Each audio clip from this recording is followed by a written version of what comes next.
Hey guys, welcome back. And you've been studying world history all year and is tuned in because the AP test is right around the corner. And this video is going to be an attempt to look at two different African regions, North and West Africa, from the beginning of the course all the way to the end, to help you with all that knowledge swirling around in your brain from each of the units be placed in one single video as we connect the dots. I've done my very best to look through the College Board's course and exam description, better known as the CED, to figure out what from these regions is potentially on the test, and we're going to start reviewing from there. We pick up the course in the year 1200, the era of state building and the expanding trade networks. And unlike what we've seen in the other regions, like in China and East Asia or in the Middle East, we don't really see an overarching empire yet in Africa. We will first see the development of kinship-based ties based often on families. Often there was a chief who settled conflicts and served as a spokesperson for the group. It was highly decentralized, where you would find really like a loose association of groups. So one example of this would be the Hausa Kingdom, located near modern-day Nigeria. The Hausa ethnic group forms 7 distinct states, which are really based upon these kinship ties. Despite no centralized rule, there was a system where each group really specialized based on their local geography. Those that lived in the plains became agriculturalists and others pastoralists. Others were part of the military. And it's been kind of a while since I've made a Marvel comparison, so we're bringing it back. I know this is real surprising, but it's kind of similar to Black Panther, where various tribes are based upon their local geography. In the movie, you had the River Tribe, because they live by the river, or the Border Tribe, who specialized in military defense and protection. It's where Wakabi was from with the high-tech white rhinos. My analogy kind of falls apart from here, but yes, there was a federation and they worked alongside each other. In Black Panther, though, they were centralized and they had a king with T'Challa, but you know what I'm saying. The Hausa Kingdom lacked that, but they did have 7 states with specialized roles, and they were connected to the Trans-Sahara Trade Network. Now, there are some specific kingdoms that I would want you to know about, as we've discussed the rise of state building in the period of 1200 to 1450, and those 2 states are Ghana and Mali. The Kingdom of Ghana was led by a king, which is why it's called a kingdom. And their state grew due to their connection with Trans-Sahara trade, where they traded gold and ivory to Muslim merchants. As Ghana grew richer and it extended its political control, they strengthened its position and kind of absorbed lesser states around them. Most famously, you probably learned about Mali. This is the kingdom that was founded by Sundiata and served as king. They had a well-trained imperial army and grew to power because they really benefited from being right in the middle of those trade routes. Their 2 major trade goods were gold and salt, and I always find it fascinating to Google what it looked like for people to harvest salt, and in this time period, transport those salt slabs on the side of camels. It's pretty epic. Now, Sundiata was Muslim, and he used kind of his place as part of the Ummah, or the community of believers within the Islamic faith. He also is like the real-life Lion King. Let's be honest, we don't always do a fantastic job of learning about African history before imperialism and colonization, so let's fix that. The Lion King, Sundiata, ruled his empire, which expanded from the Atlantic coast all the way to the Niger River from 1235 to 1255. This story has been famously shared by griots, who are African storytellers who focus more on an oral tradition compared to having a written archive. While this story differs a bit, half-brother and his mother who wanted to rule Mali instead, just like Scar in the Disney movie. When Sundiata's father passed away, there was talks of how maybe there was foul play, or maybe it was intentional that he was killed. They leave Mali and eventually return to regain the throne and rule this large Malian empire. In many ways, Sundiata isn't the most famous ruler, though, of Mali, despite Disney's movie. But most famously, we know about Mansa Musa, and I'm sure that you learned about him in your class. He ruled from 1312 to 1337, and during his reign, Mali was one of the richest kingdoms in all of Africa. Mansa Musa was among the richest individuals in the entire world. He was like the Bill Gates, the Elon Musk, the Jeff Bezos of that time. And African. Which makes us really need to rewrite the narrative that maybe we've learned or internalized about Africa. Now, epically, Mansa Musa went on the Hajj to Mecca in 1324, as he II was Muslim.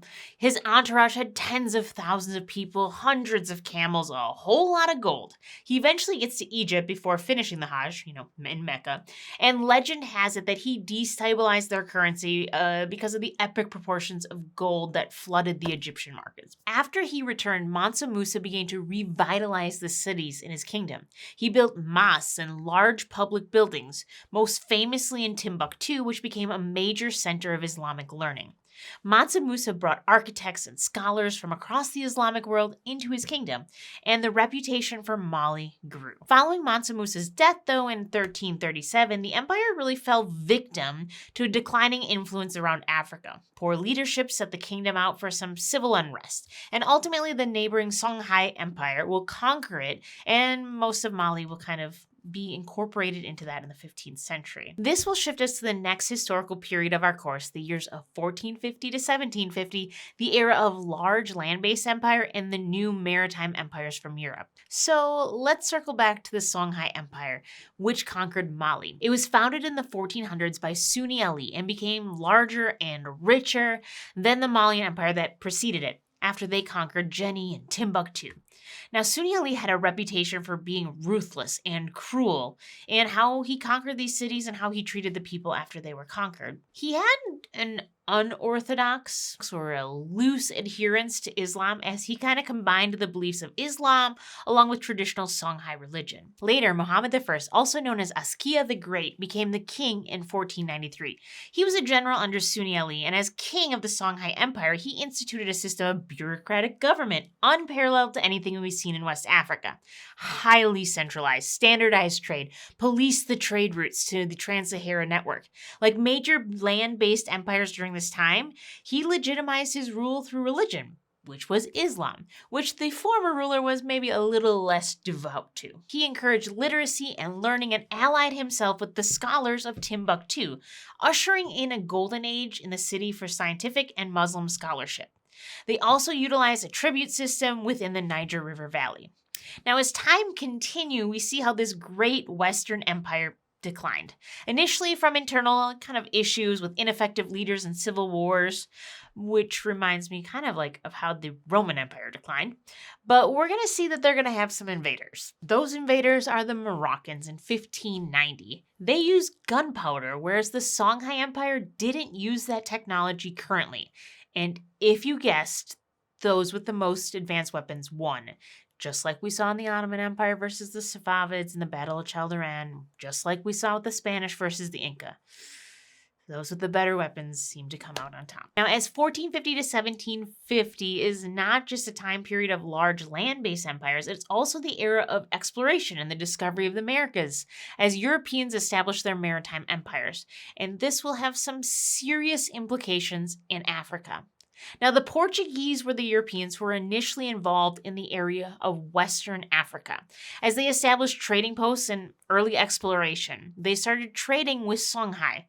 Now, the Ashanti Kingdom of the Akan people was another state that grew more and more powerful in the 15th and 16th centuries in the southern parts of West Africa, kind of where modern-day Ghana is. They too had gold mines, which was desired by many, especially the Portuguese, which led to the exchange of gold and early slave trading as the Portuguese bought enslaved individuals from a kingdom of Benin and then exchanged them for gold. The Ashanti used the slave labor to mine for the gold, which then radically transformed their state into a much wealthier one.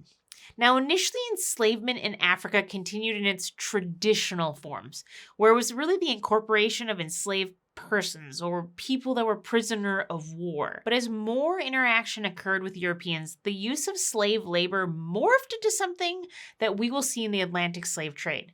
This is a major change, especially as we look at the forced migrations across the Atlantic. The idea that individuals were chattel slaves or slaves for life, and simply the brutality we're going to encounter by slave traders.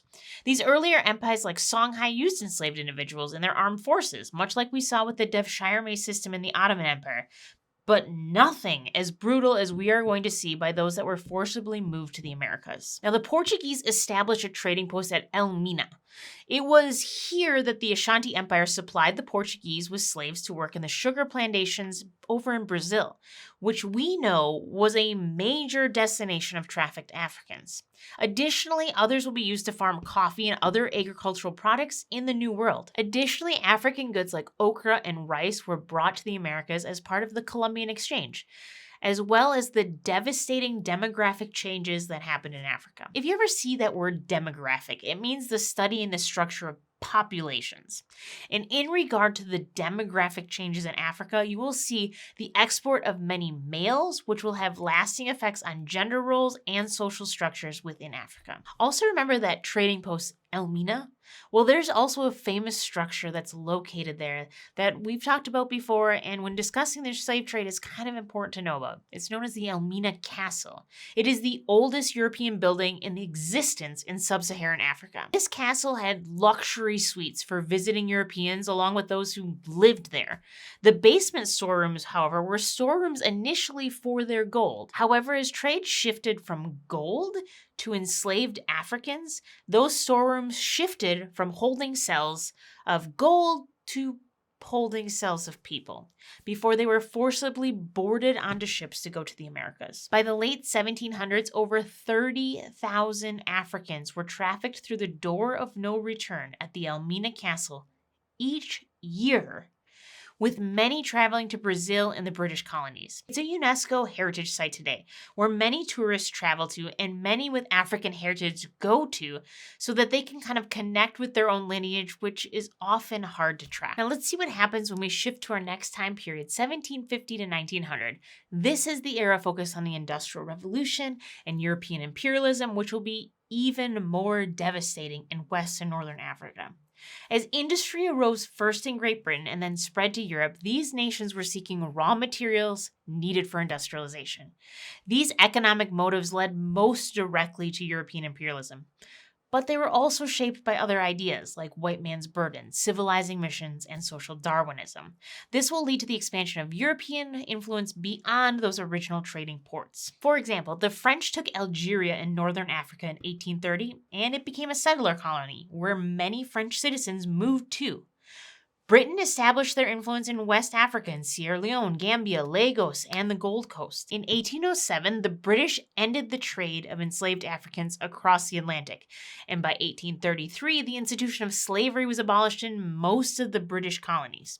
The United States also ended their practice within this time period as well. What you may not have learned is this. Liberia in Western Africa was actually founded in the early 1800s as a colony, but mainly was motivated by the politics of slavery and race in the United States.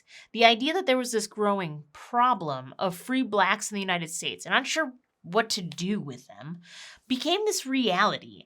And so people had this idea. How about they resettle former enslaved individuals back to Africa?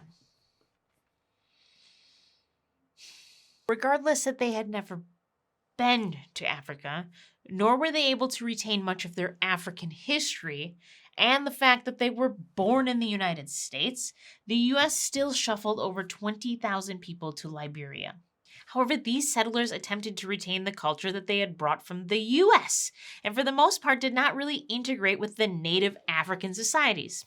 Today, about 5% of the population in Liberia is descendant from these settlers that came over. There was never a mass migration of people back to Africa, and the United States had to continue to work through their history of oppression and movement towards equal rights. As the Industrial Revolution ramped up, I restrained myself.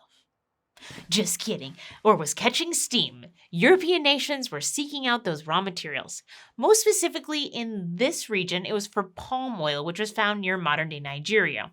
Palm oil was needed to oil machines used in the Industrial Revolution, and later was used as an oil in food products, like margarine, which seems super questionable. In regard to people wanting goods like palm oil for the Industrial Revolution, the Berlin Conference of 1885 is an event that you must know.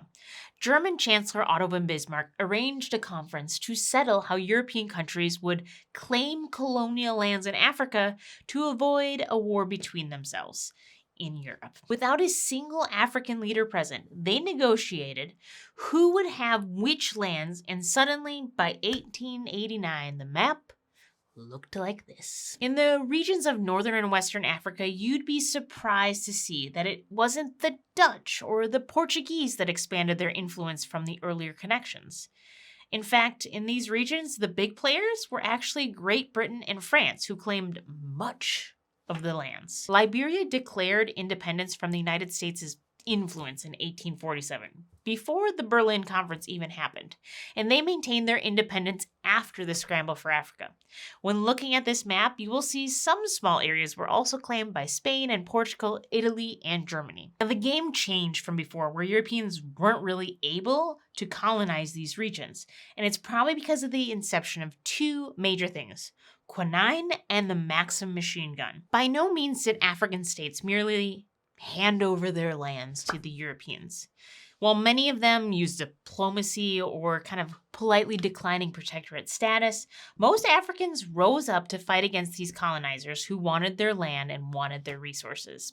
The Ashanti Kingdom under Prempeh I politely declined the invitation of protectorate status. However, he was later exiled by the British and actually was at the Elmina Castle. The British then sought to have the golden stool of the Ashanti, which was this literal golden throne of significant cultural kind of importance to the Ashanti. It would be like a foreign nation coming to the United States and asking like, hey, we would like your constitution. Not like model after your high. We would literally want the paper. Hard pass, that's ours. One of my favorite ladies is Ya Santawa, who was the queen mother in the Ashanti Kingdom and was outraged by this insensitive and culturally unaware request. She's the one that goes all Dora Milaje on us and calls out the lack of bravery of the Ashanti chiefs when she says, if you, the men of Ashanti, will not go forward, we will. We, the women, will. We will fight the white man. We will fight until the last of us dies on the battlefields. It's like inspiring. It's a female African version of Braveheart. And this is what happens. Ya Santawa leads a rebellion, known as the Ya Santawa War, against the British, which unfortunately ended in the British victory, where she too was then exiled and the Ashanti Kingdom became a part of the Gold Coast colony. Another example, though, of African resistance against imperialism would be the Sokoto Caliphate. It was an empire formed by Muslim intellectuals who wanted to purify the practices in the former Hausa kingdoms. After the decline of the Songhai, the Sokoto Caliphate was the largest empire in the 16th century. However, as they continued in the business of slave trading after the British had outlawed it, we will see conflict between these empires begin. Sokoto will fight against the British, who conquered them in 1903, and they will become part of the Nigerian colony. As we enter the final period of our course, 1900 to present, by now you know that this is the era of the World Wars, the rise of Cold War tensions, and decolonization. Colonized people fought in both of the World Wars on the sides of their mother countries. France was the country that most extensively made use of African soldiers in the European theaters of war. During World War I, the French deployed approximately 500,000 indigenous troops from Africa, from West and Northern Africa, including areas like Algeria and Morocco and the French West African colony. The French wanted more volunteers from their colonial subjects, but for some strange reason, not many volunteered. And so they resorted to forced recruitment. Essentially, it was like the draft. But this faced a lot of opposition, as West African local elites would usually try to hand over their servants to recruiting officers in order to spare their own sons' lives. Then came World War II, and more than 1 million African soldiers served in colonial armies then. Unfortunately, it is probably not surprising that many of these veterans experienced prejudice during the war, and little gratitude or compensation for their service afterwards. However, their involvement in these wars led some to fight for independence upon their return. Unfortunately, things did not move as fast, and nationalist efforts began to brew quite quickly. Nationalist leaders and parties in Africa sought varying degrees of autonomy with the constraints of their colonizers' authority.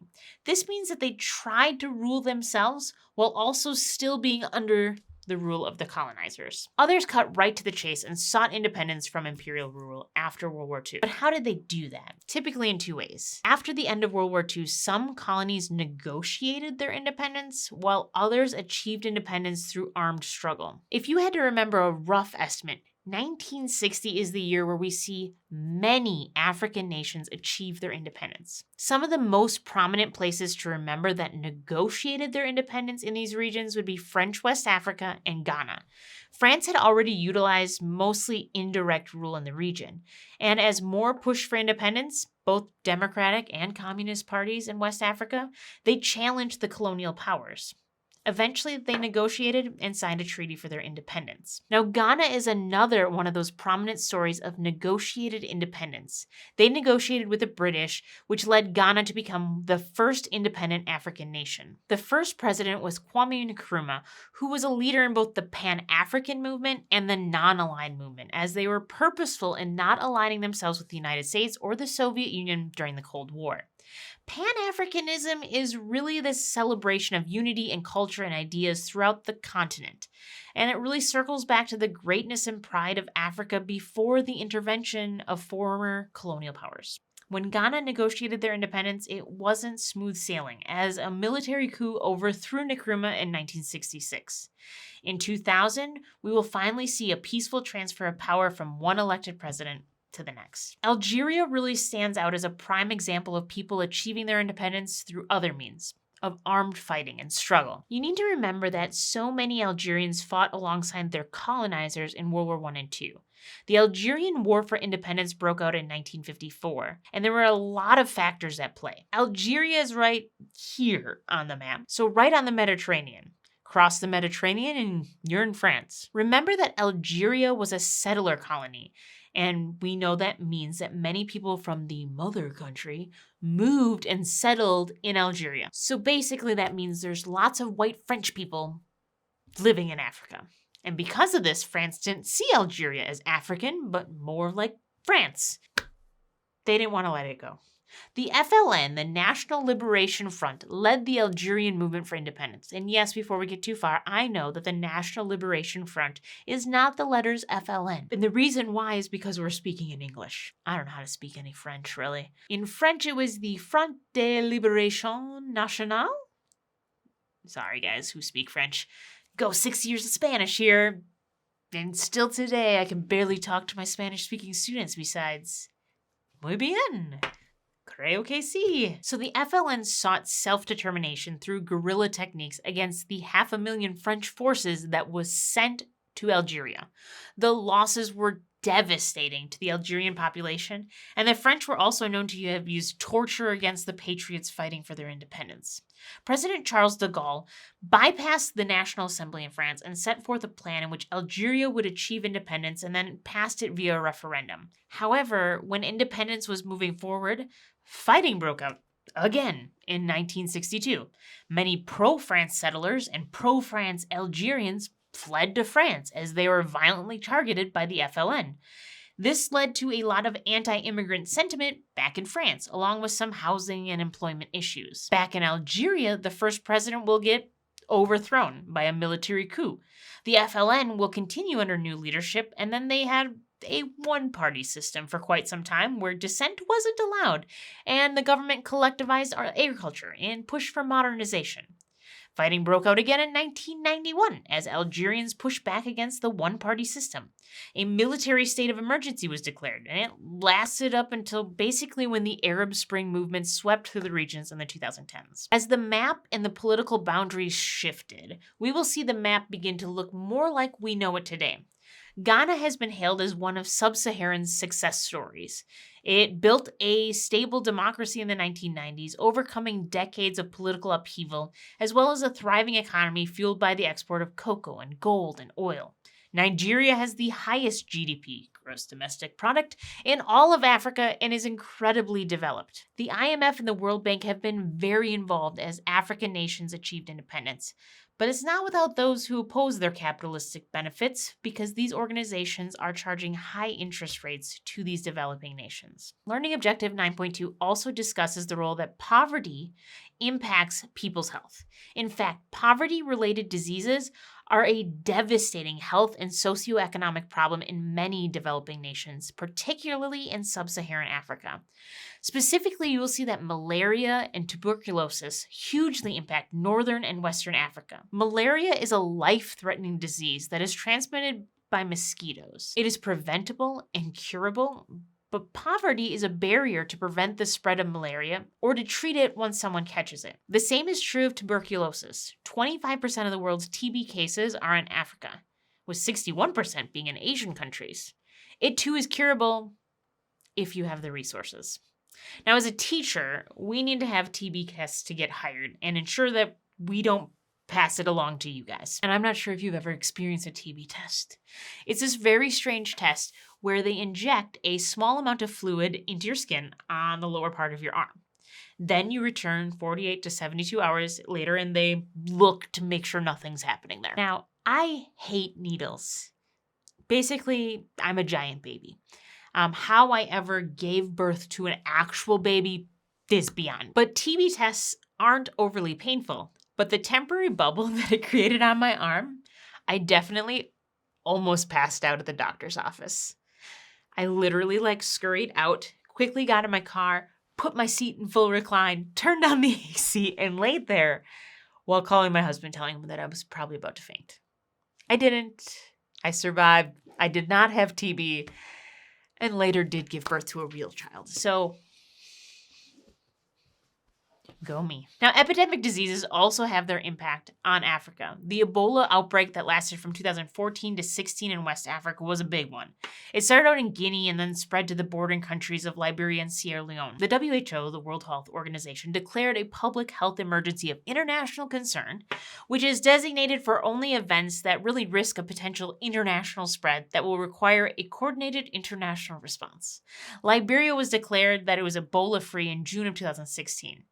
And I think we are epically aware of public health emergencies of international concern that was declared in January of 2020 by the WHO. COVID, for those of you that are watching from the States, impacted us in March of 2020. We legit had no idea what was coming, but the WHO in January did. Now, to add to all the acronyms we've already talked about, let me add one more to the mix, the WFTO, the World Fair Trade Organization, which verifies that businesses are truly fair trade. What does that mean? This means that organizations demonstrate that they put people first and the planet first in everything they do. Fair trade means that people earn a fair wage for their labor. It ensures that there's good working conditions and they treat the environment well. In 2020, Nestle dropped their fair trade certification on its famous Kit Kat bars. It means that they can't guarantee that the chocolate in your Kit Kat bar was harvested under fair, sustainable conditions. Are my buying habits supporting unfair labor practices around the world? So pay attention to your labels and do your research. Now, consumer culture has truly become globalized and transcends national borders. Nestle is just one example. You can also find Coca-Cola all around the globe as well. So there you have it, an overview of Northern and Western Africa from the beginning of the course all the way to the end. So let's do the 1-minute recap to solidify all of that in your brain.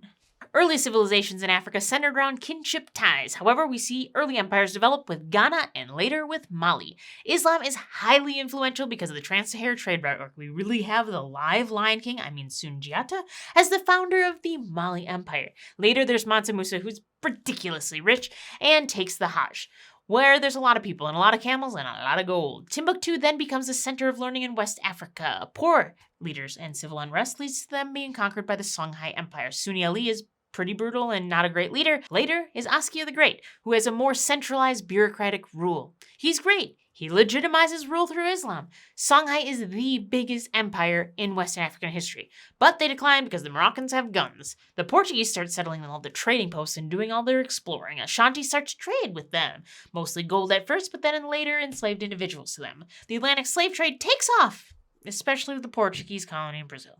That sucks. Many Africans are trafficked to South America. Portuguese aren't alone, though, in Africa. The Dutch are there, the British are there. And the Industrial Revolution leads to more people being there and needing their raw materials. Palm oil is a big one. The Berlin Conference divides up Africa. British offers protectorate status to the Ashanti. They politely decline and offer to be friendly with the white man. The British said that was the wrong answer, and they take their king. Yasantawa, Queen Mother, is all worked up. She calls up the chiefs and asks them where their bravery is and says the women will fight. All Black Panther, Dora Milaje style. They do. Ya Santawa War, they don't win. Sakota Caliphate also resists. They also don't win. British set up colonies near modern-day Nigeria. France is in Algeria, and West Africa. Colonized people fight with their armies in World War I and World War II. Dying for your colonizer just feels wrong. The nationalist movement starts some negotiated independence like French West Africa and Ghana. Kwame Nkrumah helps Ghana become the first independent nation that once was colonized. He also is a founding member of the Non-Aligned Movement. He's also for Pan-Africanism. Algeria does not get to negotiate their independence. It's a settler colony and lots of Frenchies are there. It's intense, it's brutal, it's tragic, and many lives are lost. Most countries were decolonized in Northern and Western Africa in the 1960s, and it's time for acronyms. The IMF gives out loans, the WHO champions global health and poverty, makes curable diseases a death sentence, which sucks. TB, malaria, HIV, there's also the WFTO, but they want fair trade, fair labor, fair prices, and that seems fair. So maybe skip the Kit Kat bar. Arabs being swept across Northern Africa in the 2010s, showing how Islam is still a major unifier in the region and how people won't stand for authoritarian rule. What's next? Only time will tell.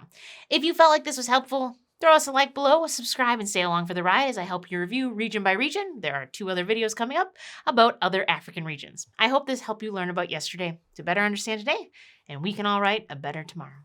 Till next time.